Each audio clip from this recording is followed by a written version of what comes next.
I think you have a duty to share all that information, as long as it's not sensitive stuff that's like difficult for him in his career going forwards. But if it's stuff that explains the decision better, like, come and tell people. And it amazes me how often people have nothing to hide, but they do hide.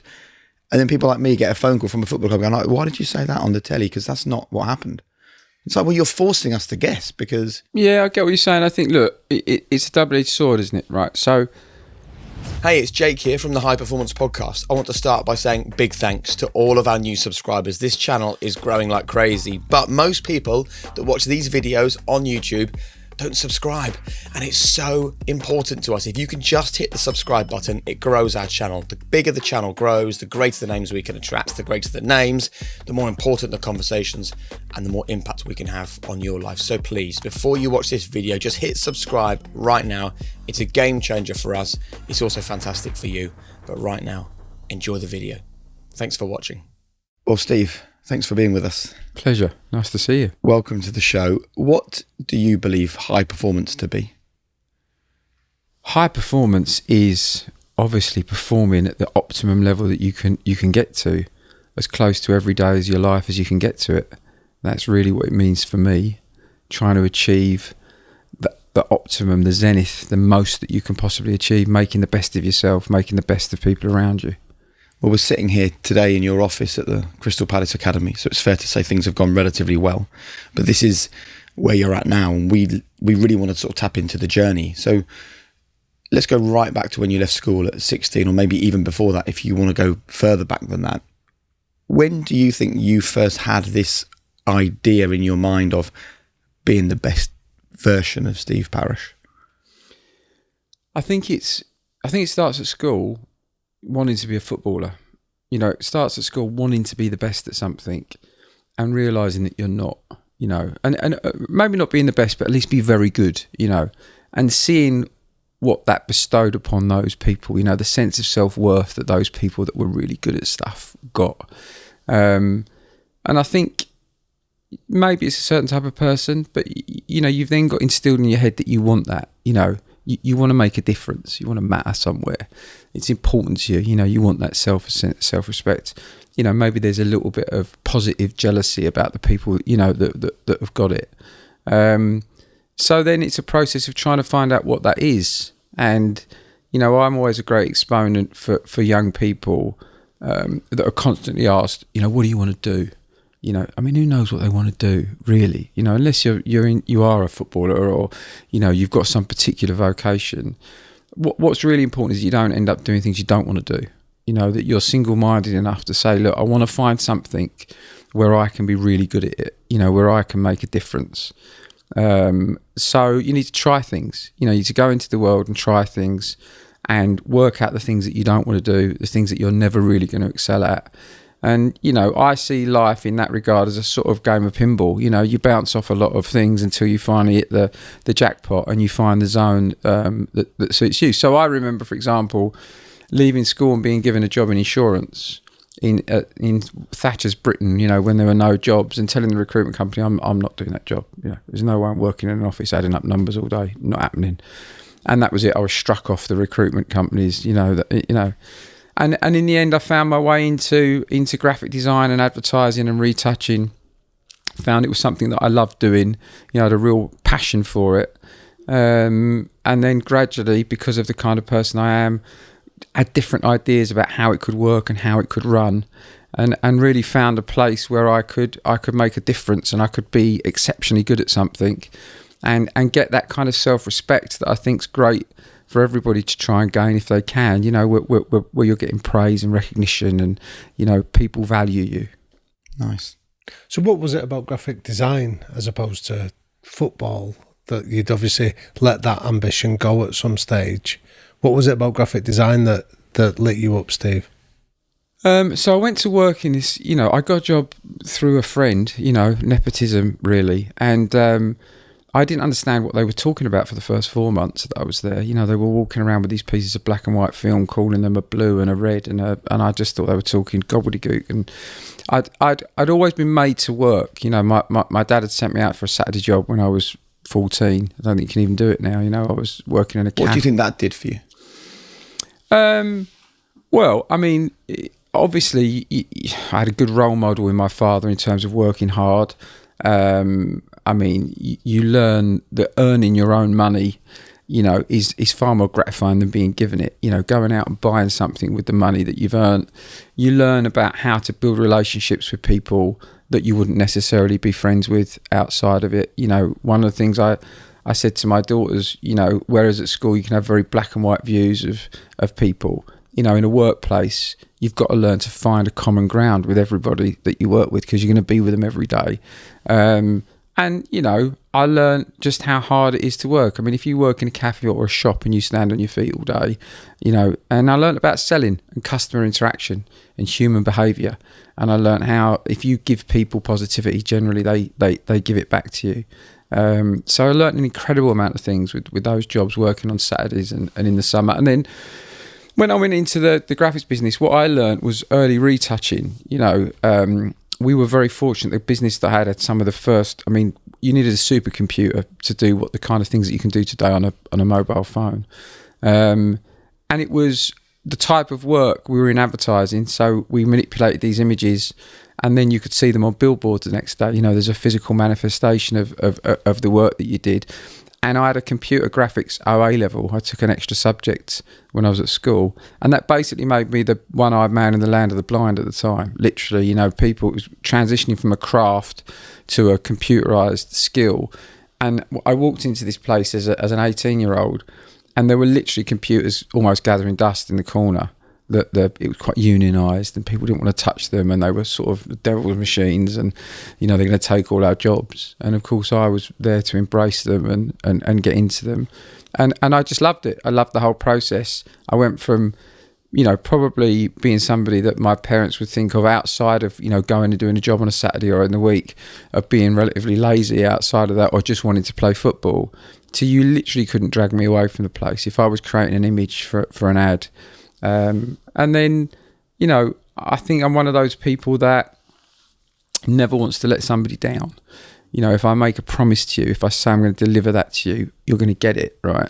And that made me quite a valuable commodity in that business.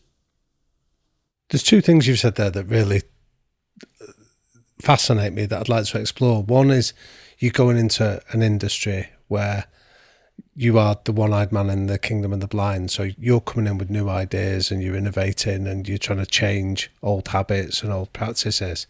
But you also spoke about your ability to get on with people, what you'd learned about human behaviour. Because I can see the problem of being an 18-year-old lad coming in and telling people this is the way things are going to be could easily get their backs up or cause resentment. And yet you obviously didn't do that. You got them to buy into it. And I'm interested in, how do you bring people with you when you have a sense of a vision or a sense of how things could be, to bring people that might be resistant along with you on the journey? Well, look, I think you've got to start slowly. I think it's all very well having confidence. Generally, when I was younger, I always looked younger than I was. And I was incredibly tiny, skinny, slight. So most of my life I've been underestimated as a starting point. And that's quite a decent starting point to be, really. Because if you're underestimated, then you're normally going to, surprise people on the upside. And I think you've got to earn your spurs, right? You can't just walk into somewhere and say, oh, I know all about this and I know all about that. I did the hard graft. I made the teas, I cleaned the sink, I went and got the guys food for them. I wasn't too proud to do any of that. I think I changed some of the customs and practices of the time where they used to bang you out and drag you in the street and tar and feather you with ink, and I've made it quite clear to them in the early days that wasn't happening at any point. So I think that you grow your natural instincts, and I think I would go back to working in the cafe I worked in, working in millets, which I worked in for years. You just learn how to interact with people, and I think it's as much about listening, isn't it? And if you've got the emotional intelligence to listen to people. Much later on, I remember we would go into pitch for business, what became an advertising graphic design business. And often I would take young people in there and I would say to them afterwards, how do you think the meeting went today? And they would go, great. I said, listen, you're just listening to what people say. You're not watching them, right? You're not watching their body language. You're not really listening to the undertone, and you're not listening to what they're not saying, right? That meeting did not go well, right? We're not in the box seat to win this piece of business. They're not happy with us. I can tell it. So I think you develop that emotional intelligence in places like shops. I counsel all kids, go and work in a cafe, go and work in a restaurant, go and work, because you deal with difficult customers, people who are lying to you because, they did break the zip, it wasn't broken when they bought it, and you've got to deal with all those kind of difficult situations, which I think help you in later life. This is interesting then. So you've been at school and you've had that big dream, hasn't worked out for you. You've then gone into the agency world, and your ability to, your personal relationship ability, your ability to read people has become quite important. But you still don't end up sitting where we're sitting having this conversation today without the visionary side of this. So when did you sort of realise that you were looking at things differently to other people? You were the kind of person that wanted to own and run a business and do more than your average member of staff. Yeah, look, I think, again, it goes back to this, we were talking previously. Often you're activated by people saying things that you think are wrong. It was fairly obvious to me that the business wasn't going to stay the way it was. I mean, at the time, the unions were fighting all the change. They were fighting this technology coming in. I mean, it was pretty apparent that how can you stop technology? I mean, you just can't stop it. You can't lock it up in a box and say it doesn't exist and it's never going to exist. So, when you're very, very ingrained, and I would counsel a lot of people to understand this. I think today there's a thought that there's a lot of get rich quick. Everybody looks at a Facebook and a YouTube, and they think that every business happens like that. They are massive outliers, right? Most of the time, most of the people that have been successful gather a deep intrinsic knowledge of an idiosyncratic subject. It might be something that's pretty unglamorous, that's the plumbing in a logistical sense. I mean, if you look at the moment, very successful businesses in finance, financial tech businesses that are just changing the way, the plumbing is done on currency conversion or stuff like that. The people that have invented those businesses didn't just sit in their bedroom one day and come up with an idea. They're people that have worked in the industry and they've seen how it's been done wrong. They've seen how many layers and steps there are in the chain that in their view are unnecessary, and they really want to start to construct something that's better. And that's where I think it all comes from. It just comes from seeing things. Why do we do it like this? This is nonsense. He's going through 4 processes when it only needs to go through 1. And then if you're a type of person that's confident, that's willing to speak out, that wants to change, that wants to make a difference, go back to that thing, there's something in you that wants to be the best at something, wants to do things properly, then you start to sort of push change. And then when you can't get change easily, you decide that the only way you're going to do that is if you're in charge and you can tell people to change. So what age did you realise that you needed to be in charge to affect the change that you wanted? Very young. I was very lucky in the first business that I was in, that the people recognised quite early, I suppose, that I could make the money, and that I could make a difference. And then it's a natural process. People realise what you're doing. Most people just fall into line and start doing what you want them to do. And then the people that don't, you either work a way of getting round or you work a way of getting them out, basically. And then in the end, I bought the business. It was struggling. I went to the bank. I put my house up as collateral. It was actually much, much more difficult to raise capital then. And was that a scary time for you? Was fear a prevalent emotion in that period or not? I think one of the things about entrepreneurial behaviour is typically, people think you're a massive risk taker, but you don't think you're taking risks because you can just see the picture of it all working, can't you? So it was an incredibly exciting time, right? I probably a bit less exciting for my wife, who had to sign a thing with the solicitors saying that I was putting the family home at risk and all that kind of stuff. But I was laser focused. The downside I thought was so minimal. The upside was so big if I worked hard enough. and got enough good people around me, with the right kind of mindset, that it was more exciting than it was scary. I think it's good for people as well to have some risk. I think, a lot of businesses now, people just go and raise outside capital from friends and family, and they don't have enough skin in the game of their own. They don't have enough downside risk, because, losing everything is a pretty good incentive, to get up every morning a little bit earlier than everybody else and make sure you succeed. So tell us about risk then. Tell us about what is almost the calculations that you make in your head to determine whether a risk is worth pursuing or not. That's a tricky one.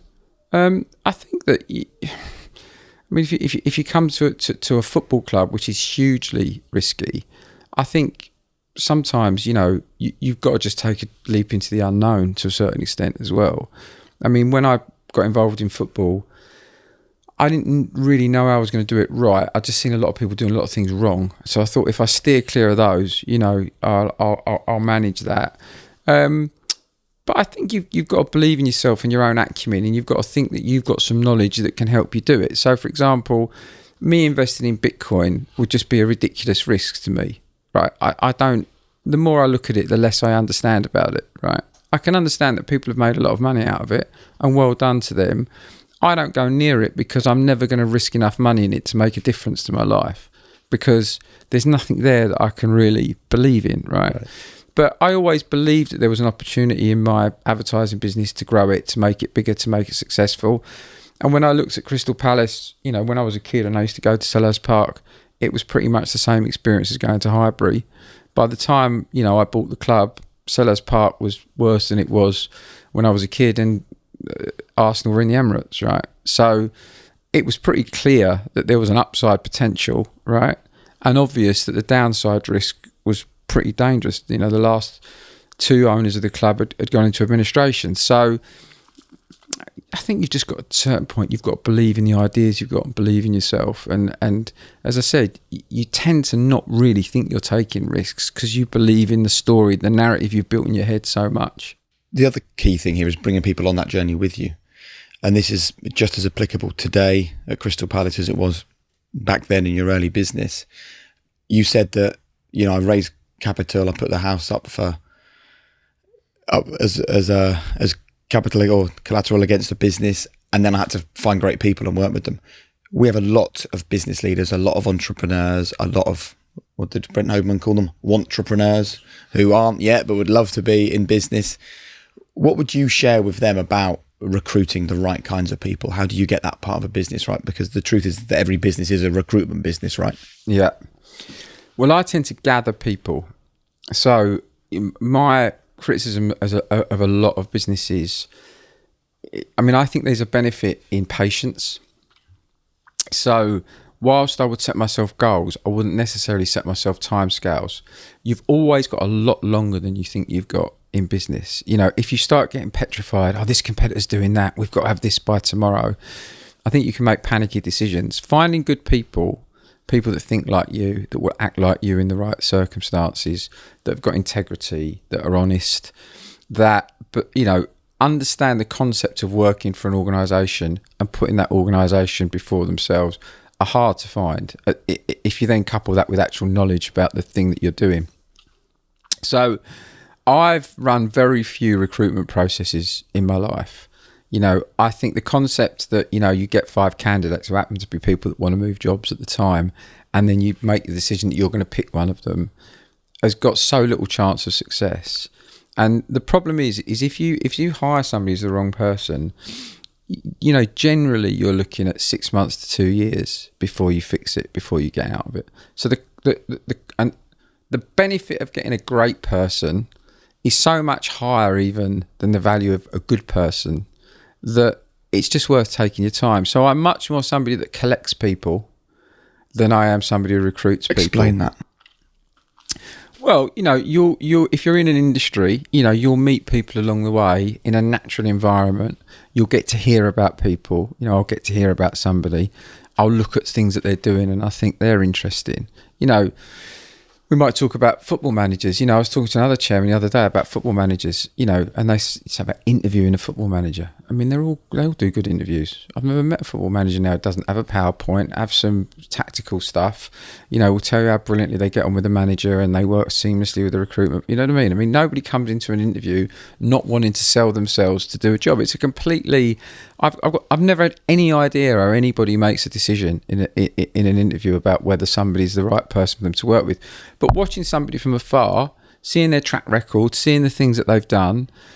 Maybe getting to know them because you bump into them at industry events, or you're walking into a pitch while they're walking out, or you just hear good things through other people.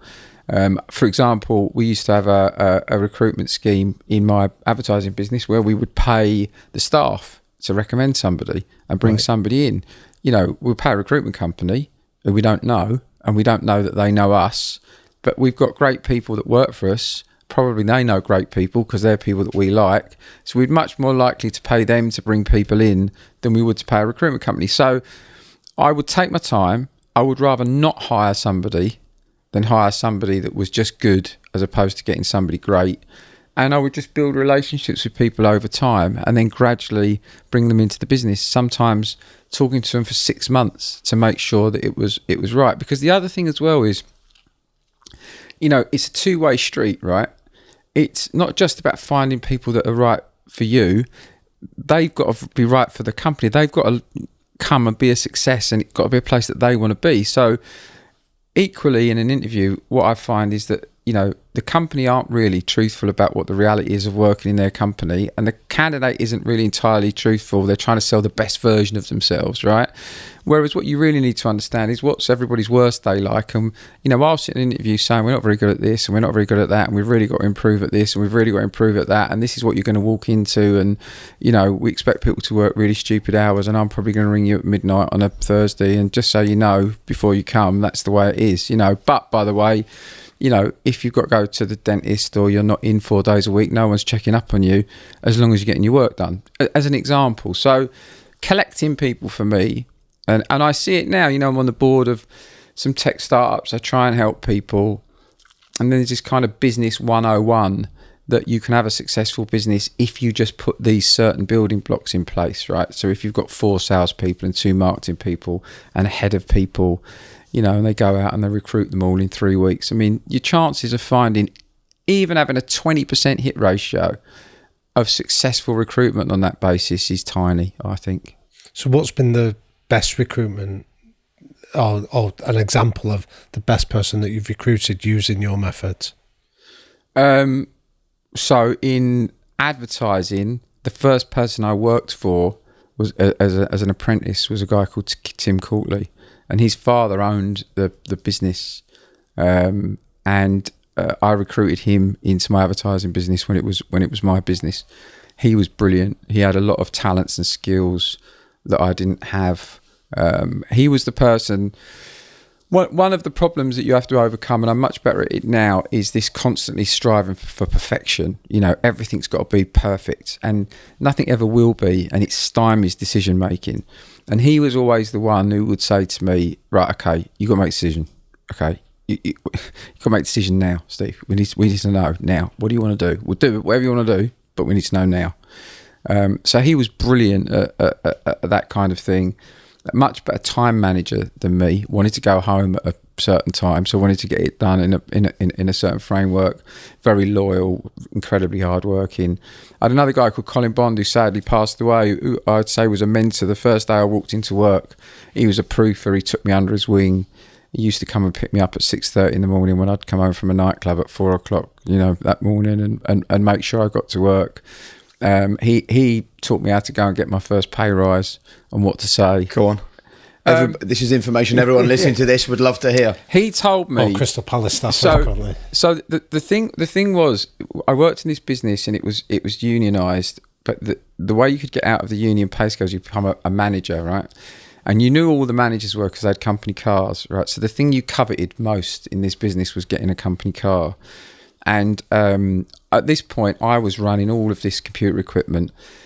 People were going off sick, and there was one particular period where I was literally doing everything. And it was an overtime-based system, so I could go home at 2 o'clock, but they were keeping me on till like 10, 11, 12 o'clock at night. I was missing dental appointments and stuff like that. Anyway, I'm driving to it. He said, listen, you need to go and get a pay rise, Steve. You need to go and talk to the boss. And the guy that owned the company was literally terrifying. This guy was, he was not a pleasant guy, to be honest. He was terrifying. And he said to me, what you need to do is you need to go and talk to them, and they're going to offer you a certain amount of extra money while everybody's off, and at that point, you've just got to get up, put the chair back under the table and say, thanks very much. Really appreciate your time. I'm going to carry on what I'm doing. I'm not going to let you down, but, I'm going to think about my options because I don't think that's really acceptable. I said, Carl, I don't think I'm going to do that, mate. So he said, you got to do it. You got to do it. And I did. I went up there and I did it. And I came out of there I was 19 years old and I got a Toyota MR2 convertible, which I literally that couldn't was the believe. car to have at one point as well. That was the car to have, yeah. It was incredible. So, and then in football, Dougie Freedman would be the number one person. He taught me so much so quickly about the game when I came into it. I was so fortunate. You're fortunate at football clubs because you've got people that love the club, right? As a default, they care about the club. He was the second manager, but he was first assistant manager, and he's still here today. Having left a couple of times in the documentary, if you want to watch it, we'll tell you the story of. Well, that's what intrigues me, because on that documentary that you made, because it was filmed in real time, I know it was put out retrospectively, was your sense of grievance. You felt wounded when he left you to join Bolton at the time, comes across in your interviews from that period, and yet you've had the grace, the foresight to invite Dougie back in, and he speaks about repairing that relationship. I think hopefully what comes across is I felt responsible, right? So this is my thing about if you run a business, you own a business, you're in charge, right? Everything's your fault. That's my starting point, right? Everything that goes wrong is my fault. That's what you're there for, right? Anyone can do the good days. Anyone can be there when the team are winning. You're there for the difficult days. That was what I was there for. If you want to run a successful business, you got to do all the difficult things first. You got to run towards the gunfire all the time, and by doing that, you set a great example. So, I think if you watch both of those interviews that were filmed completely at different times without any briefing on what either of us should say, actually both of us feel responsible. Dougie says I was young, somebody came along and offered me a load of money. I say I knew I wasn't paying him enough money and he didn't have a long enough contract, but everything was going great. And I didn't really, I thought, we'll get promoted and obviously he's going to hold all the cards and we're going to have a fantastic conversation. And I just didn't want to break that spell of the moment, by trying to talk about money, and then I'm not offering him quite as much as he wants and all that kind of thing. So I think in that instance, we both shared responsibility for the mistake, but I would take the bulk of it, because I was older, should have been wiser, I'd managed more people, had been in that situation more often. So hopefully actually what comes across is, a sense of responsibility from me. But what impressed me was your willingness to go back and reinvest in that relationship, because I think football's got a reputation of, once you've gone, you've burnt your bridges, you move on in those relationships, and you obviously didn't. You then went back and rekindled it. And I'm interested in why that was important to you, and how did you go about building those bridges again? I think time's a great healer, isn't it? I also think that, look, when you first come into football, and it's changed slightly now, but when I first came into football, there were football people and non-football people. It was as simple as that, right? And you kind of have to earn your spurs in any new industry, but particularly in football, right? And I think what Dougie saw from afar, when I did all right without him, I think you'd have to speak to him, but I think he thought, to be fair, he's done okay.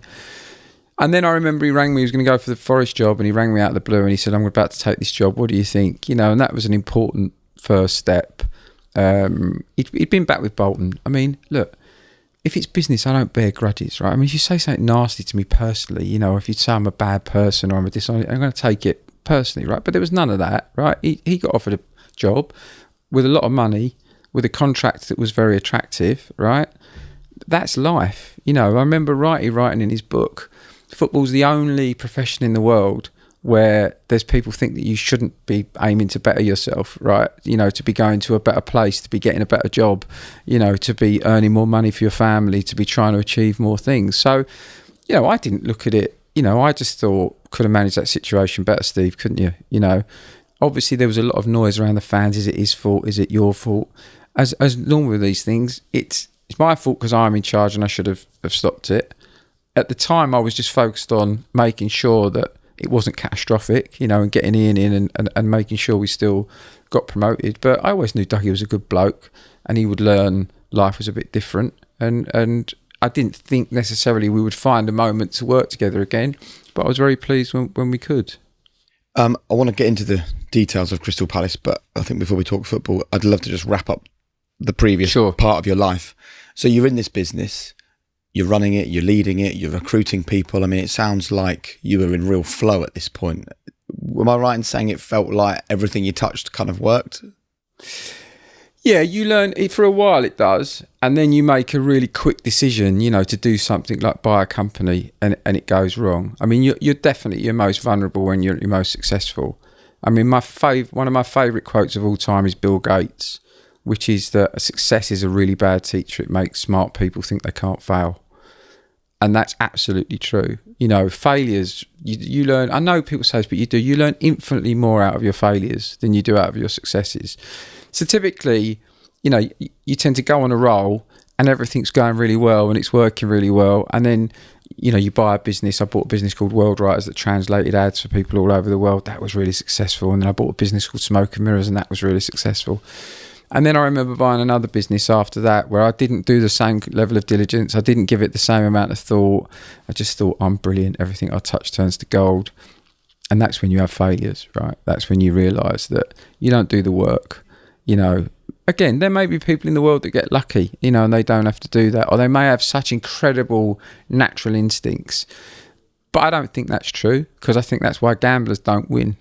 Generally, right? The only gamblers that win are the ones like Tony Bloom who've got better statistics than their bookies, right? So if you don't do the work, generally you won't succeed. And I think that's what I learned along the way.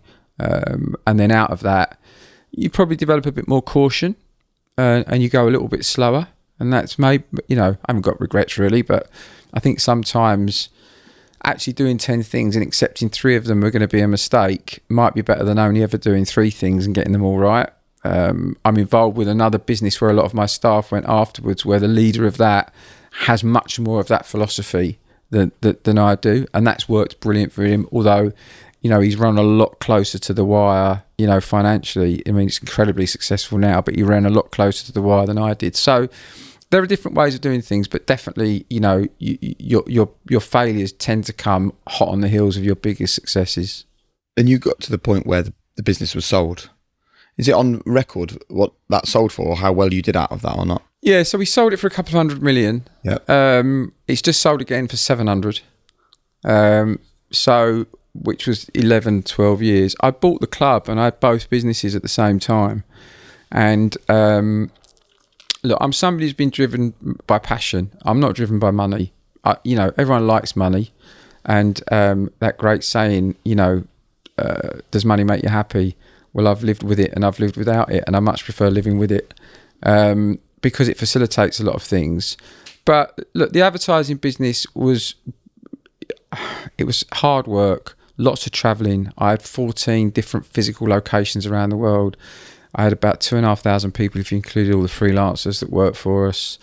I knew all the clients intimately. There probably was a different way of doing it, and I could have kept it and carried on running the football club. But I took in some mates' money as well for the football club, and I felt a sense of risk. That was the first time I'd ever had any outside investors. You know, I owned my advertising business, so I didn't have anybody to answer to other than a bit of bank debt. Whereas as soon as I took in investors into the football club, I felt a bit of responsibility. So, you know, so I sold it. Look, I honestly think if I'd have kept it, it would be worth, you know, a few billion by now. So do you live with regret about that or not? None. Not a minute, because if I hadn't, you know, look at all the amazing things I've been able to do in football, and you know, even the really, really bad times. You know, one of the things I say about football, being involved in it in sport is you're alive, right? Every single day you're alive. You know, you're feeling real emotions every single day. And in fact, you can go from, as we all know, the pits of despair to complete elation back to the pits of despair in the space of 5 minutes. So, you know, when I was 4 years old, I sat in my bedroom and I picked Crystal Palace over Millwall when my dad gave me the choice of the two. His dad was a Millwall fan. Right. Who did he support, your dad? His dad wasn't really a football fan, which was, you know, I always joke one of the reasons I never made it professionally, you know, because he wouldn't take me to the truth of it, it wasn't good enough. But so he wasn't a massive football fan, my dad, but he gave me the choice based on they're the two that I'm going to easily be able to take you to. So since I was 4 years old, there are even people that I went to primary school with that come to some of the games that say I said I was going to own Crystal Palace when I was a kid. And do you remember that?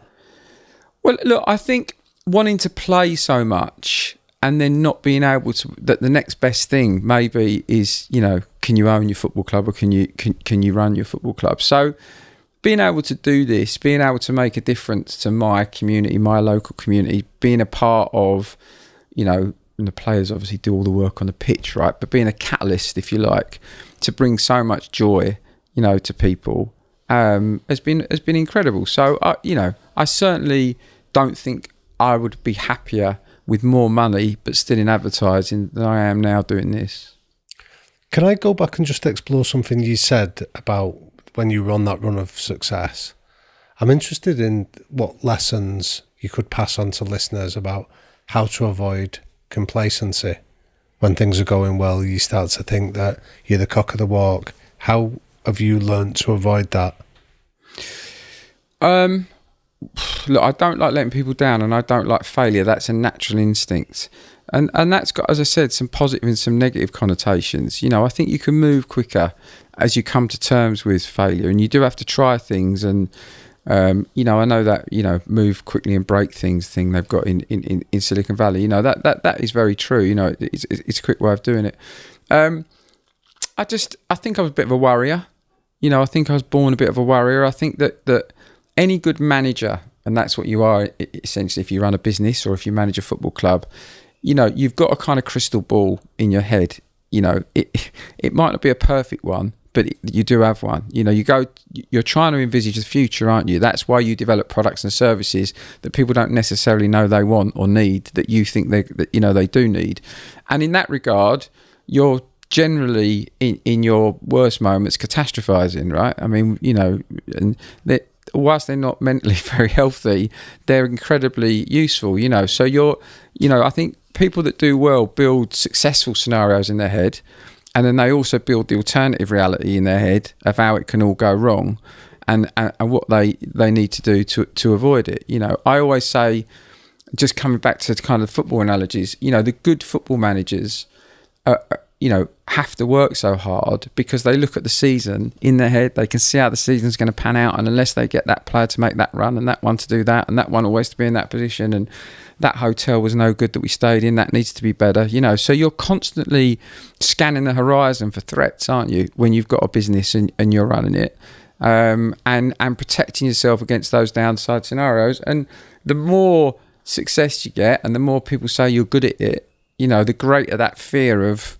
you know, you watch people that end up being bankrupt that were, you know, deified as brilliant businessmen. You just don't want to be one of them. You know, you don't want to let people down. You don't want to let your employees down. You don't want to lose money. You don't want to let your family down. So all of those emotions have always got to be with you. I think as you get older, you learn to manage them a bit better, and you learn the reality of the fact that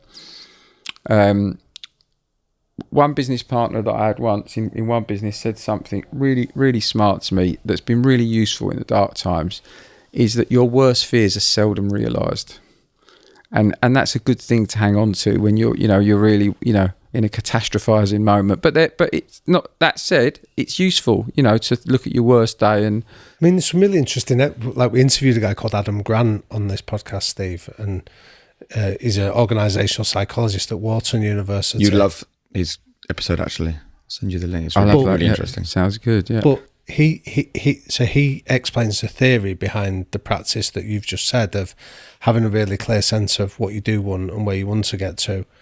but then almost creating a vaccine, if you like, or of then catastrophizing and working out what could kill us and all those factors. And he's proven that the combination of those two things improves your resilience to be able to keep going by, his estimate is around 32%. And I'm interested that you gave us a hint of when you recruit somebody, you present them the worst day scenario, which it seems like that's what you're doing for employees as well, that you're bringing on the journey with you. How do you go about doing that now that you run a football club, that you present the vision of what could be, but equally the dangers of some of the pitfalls? I mean, that's really interesting research, because I would concur with that. I would call it, if you can stare down your greatest fears, it enables you to function so much better. So if you work out your plan for your worst day, so in the case of football club, it's pretty clear, isn't it? For a Premier League football club, your worst day is relegation. Your worst day in the immediate future is relegation.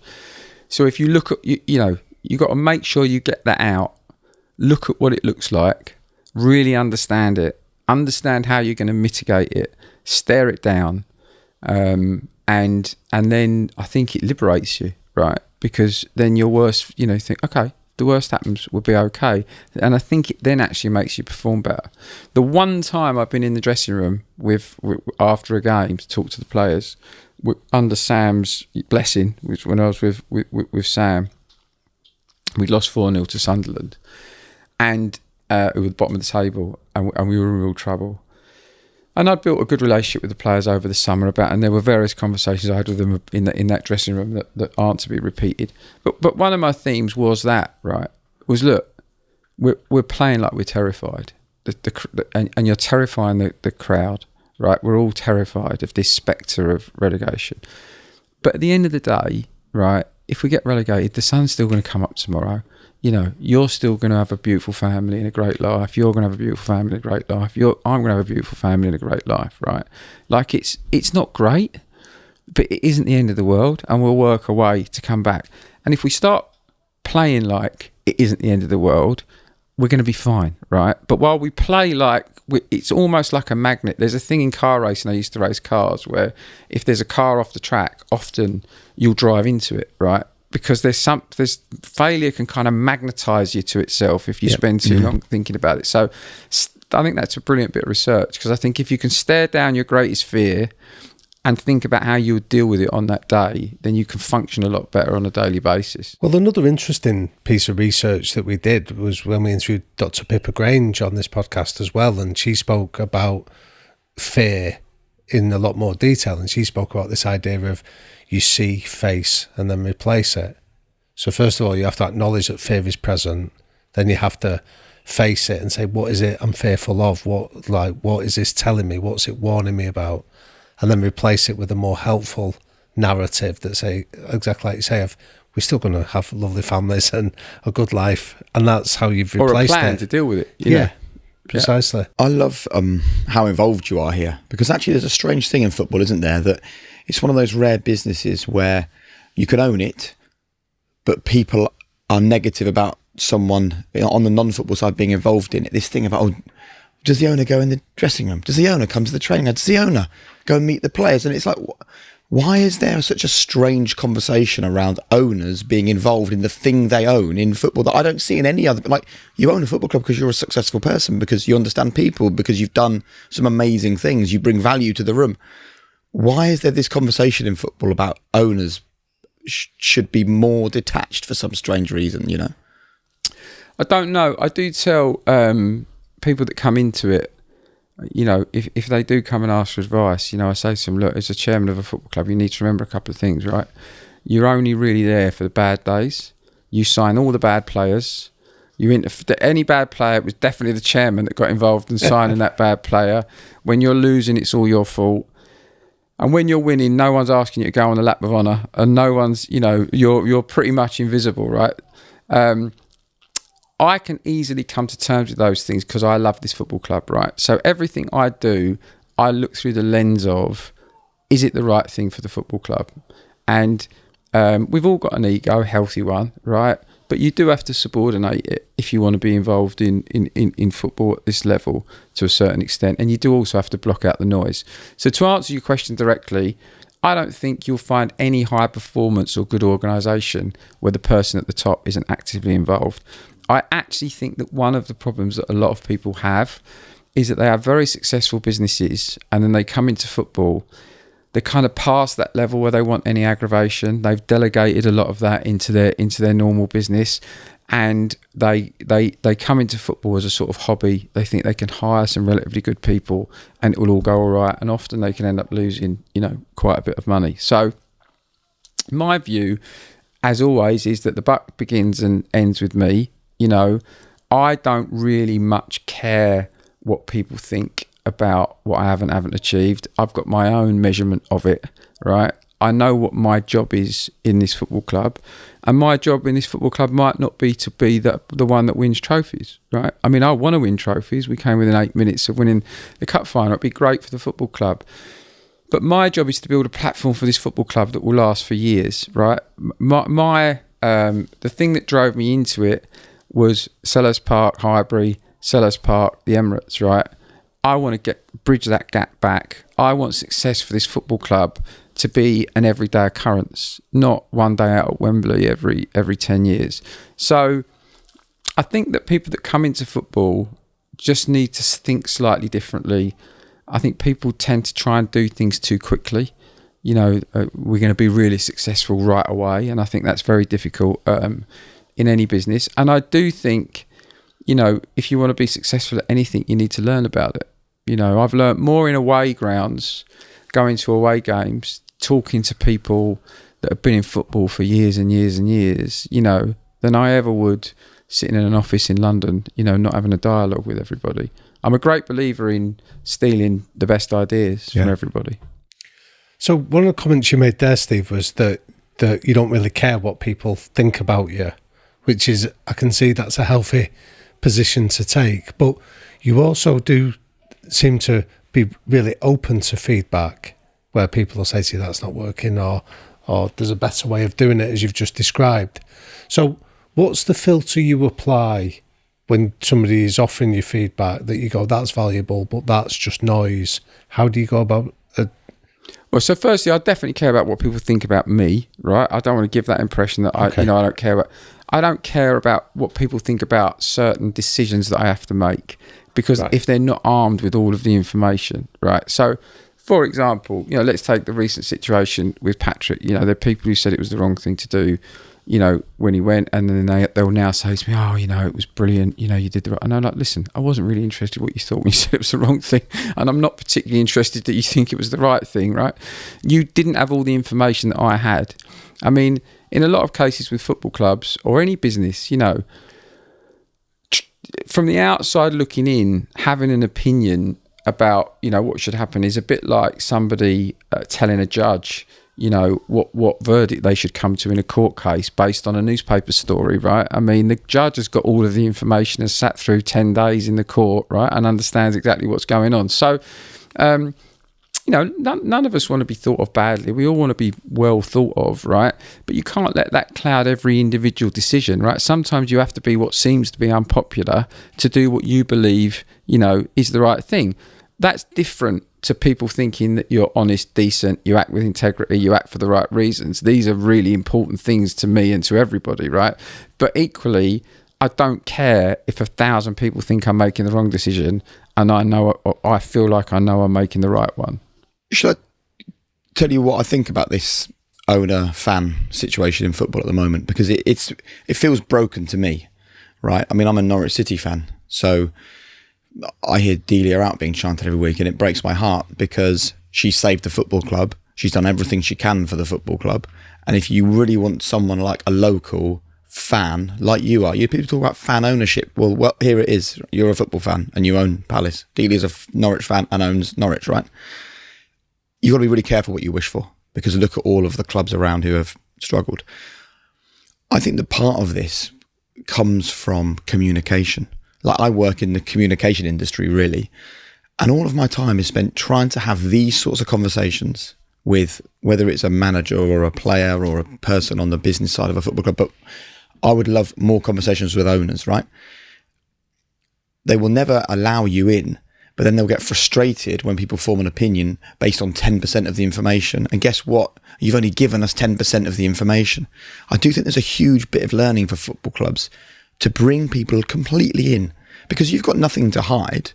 Therefore, tell everyone what's going on. So when you do something like you sack Patrick and you say, I had all the information, I think you have a duty to share all that information, as long as it's not sensitive stuff that's like difficult for him in his career going forwards. But if it's stuff that explains the decision better, like, come and tell people. And it amazes me how often people have nothing to hide, but they do hide.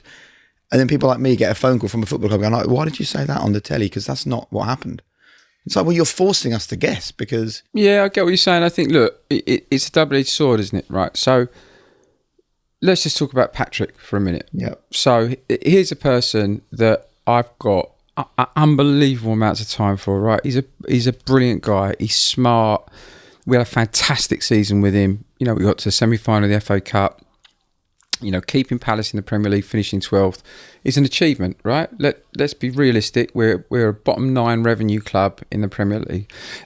Every year somebody does that. It's an achievement. We'd all like to outperform a bit more than that, but he had a really good, fantastic season. If I was to talk to you about, you know, where it lost its way a little bit, I might just talk openly and freely. And tomorrow there'll be a headline in the Daily Mail that says Parish slams Vieira for not blah, right? So that's why people are cautious about it, right? You know, I want and believe that Patrick can be a fantastic manager. I think that, you know, working for nearly 2 years at Crystal Palace, keeping us in the division, having a good point study, getting to the semi-final FA Cup, pretty strong CV for a Premier League manager when you think about, right, the longevity of Premier League managers. And the fact of the matter is, because of the resources at clubs like this, and because of the way things go, sometimes things just lose their way, right? Yeah. You know, and you start trying things and they're not happening, and you know, it just loses its way. And of course, the spectre of relegation for a club like this is so great. You know, that on the balance of, you know, me desperately wanting to stick with a person that I like and respect, and I want him to be successful, and me having the duty of care to this football club and not being able to risk relegation when, you know, we built this academy, this is brilliant, we're finishing it off, we're just about to start on the main stand, that will take us in the top 10 by revenue clubs and build real longevity. That risk overcomes, you know, the other part of it, right? And in this instance, it's been proved to work out, but we don't know it wouldn't have worked out under Patrick. Of course we don't know. There was a chance of that. There's no question. It wasn't, you know, all this, he lost the play, nonsense, right? Players had all the time in the world for him, right? Just sometimes in organisms and organisations, things just aren't going right. But I can understand for most people why it's so difficult to speak about that, because even out of what I've just said, there might be a headline for somebody, right, that they can twist. So of course it makes people very circumspect about speaking about things, and I understand that. I do get that, but I just feel that, like, almost everyone that owns a football club does it because they love football or they want that club to be successful, and the fans are on the same journey. And there feels a disconnect, doesn't there, at the moment between owner and fan. And I think there can be a way for everyone to coexist in a healthier way. Has it ever been any different though, Jay? I mean, you know, the fact of the matter is football is a zero-sum game, right? Yeah. So there are, of the 92 clubs, right, there are 9 in the EFL that can be successful, i.e. get promoted, and there are maybe 6 or 7 in the Premier League that can be successful. Every other football fan is either mildly dissatisfied, completely dissatisfied, or, you know, and of course it's the one subject in the world, because we all grew up with it and we all feel passionate about it, where pretty much everybody, you know, the way I describe it is this: if I walk into a restaurant with you and there are 50 people in the restaurant, 99% of those people would never imagine they could do your job, right? Not one of them would think, you know, they know Jake's a great presenter, he's done F1, he's done all these amazing things, he knows how to do the links, he knows how to manage the people, he knows how to make a program work on its own, you know, and that's difficult. I don't think I could do that. Could you do Steve? Oh yeah, definitely. Football chairman, run a club, I know exactly what I would do. So it's a different type of profession. It's the ultimate zero-sum game. For some to do well, others have to do badly, right? And sometimes, it's also quite nebulous. It's difficult yourself to put your finger on what's wrong, to go and sit in front of people and to explain it. And then you make promises, right? And then you look stupid because you make promises, next year we're going to get promoted, next year we're going to win the league. Look, I'm more circumspect, more open about it, because I think we've got a really good fan base, that have been through 2 administrations and understand the downsides that maybe some of the Norwich fans, might not see the other side of it. But I equally understand for other owners why it's difficult to do. Can I take you back to a comment you made when you were talking about Patrick, and you said that we started to lose our way a little bit? You've been through enough managerial cycles now where I'm interested. Have you spotted early warning signs of when you as a team are starting to lose your way? And if so, what are they? Well, the way you play, even more than results, because sometimes you can win games, but you recognise you were lucky, you had a sending off or a result. Obviously, results. I go to the training ground, once a week. I don't interfere, I don't live at the training ground, but you can, and no player will ever, I'll never go and ask you, how do you think the manager's... I mean, the moment you're doing that, the manager's gone anyway, right? So, but you can just sense a mood, you can get a feeling for the way things are going. You've got to remember that you want the manager to succeed, right? I mean, just about the worst period of being involved in football is that period where you think you're inexorably heading towards having to, have that conversation with the manager. Who wants to do that, right? When we opened this academy, Alan Pardew was here and Ian Holloway was here and Sam sadly couldn't come, but got a great relationship, with all of the managers afterwards. They know it's a fact of life, but in that moment, it's not pleasant, right? It's a rejection. Nobody wants to be told that, we're going to go in a different direction. So, you're as much looking for reasons not to, you're looking for hope all the time. You're looking for a spark. But it's a difficult job. Being a Premier League manager is a wearisome, tiring job.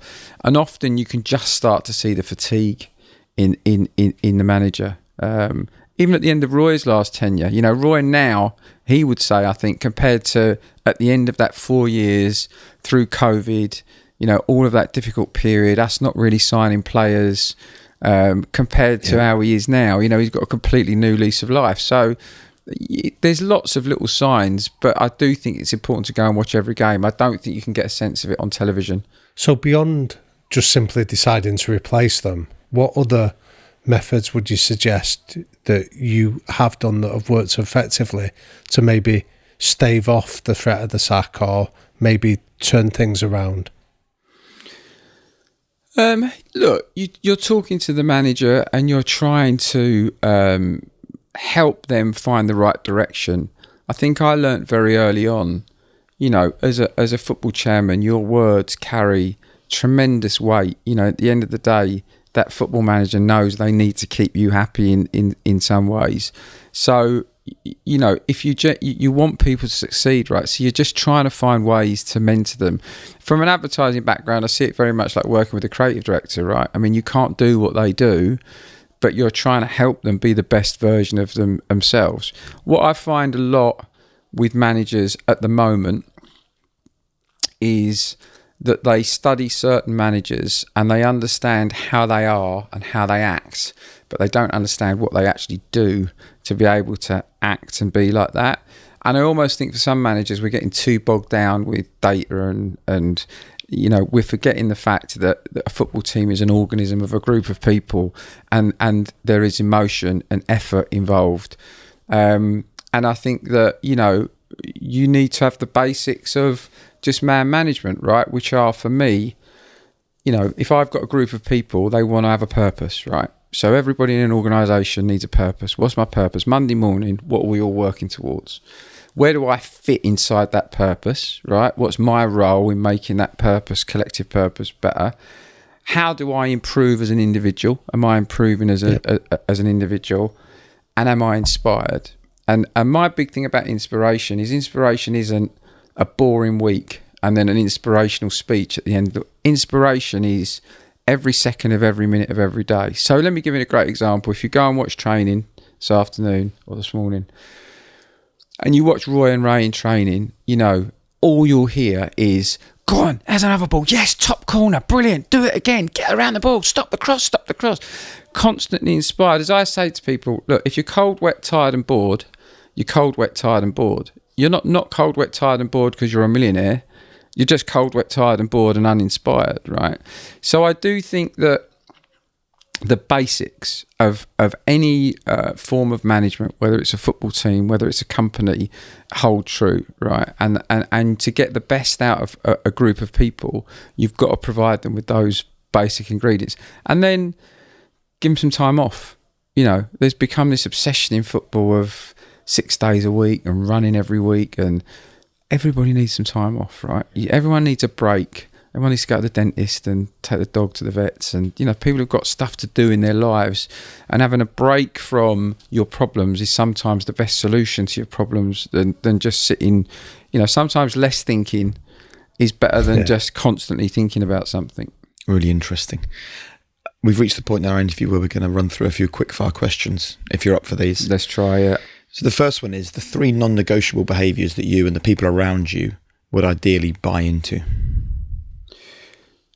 Honesty is really, really important. I think you've got to care about what we're doing. You know, you've got to buy into it, and you've got to care. And I think you've got to get to the point. You know, what is the point of what we're trying to do, what you're trying to say?